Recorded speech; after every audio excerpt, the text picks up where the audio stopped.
The teacher talks. One lesson in education these days is budgeting. Over the past 3 years, the state has cut out of our budget $5,500,000. It's caused layoffs and increased class sizes in districts across the state.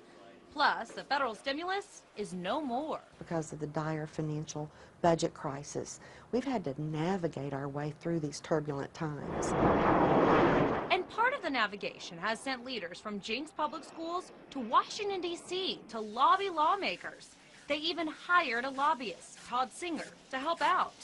You can send emails, you can talk by phone, but the most effective negotiations is face-to-face. But FaceTime can be expensive. The district spent $650,000 over 3 years on lobbying. But the district says they're getting a lot out of it, like the Chinese Immersion program, where students start learning Chinese in elementary school.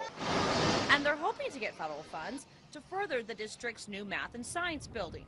The building was paid for with school bond money. We must be progressive and forward-thinking in ways of generating new revenue to schools, because the state is not doing that for education.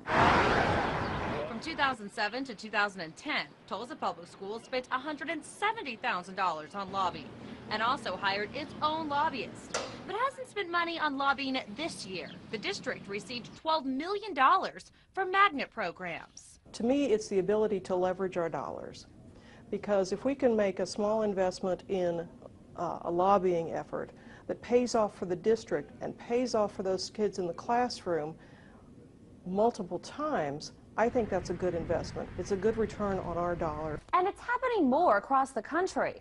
Our partners at Scripps Howard News Service found that despite the tough economy, lobbying has increased over the past decade, with government and public education institutions spending more than $1.2 billion in public money on it. The Sunlight Foundation, a government watchdog group, questions whether lobbying is really that helpful. The question is, are the lawmakers doing this because the institution really needs the money or deserves the money or is the best situated to get that money?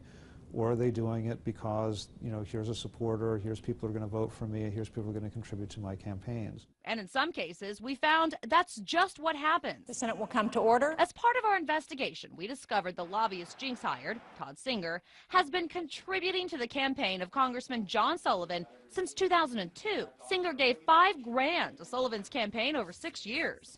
A spokesperson from Sullivan's office says the congressman and Singer have been friends for years. His contributions are in no way a conflict of interest.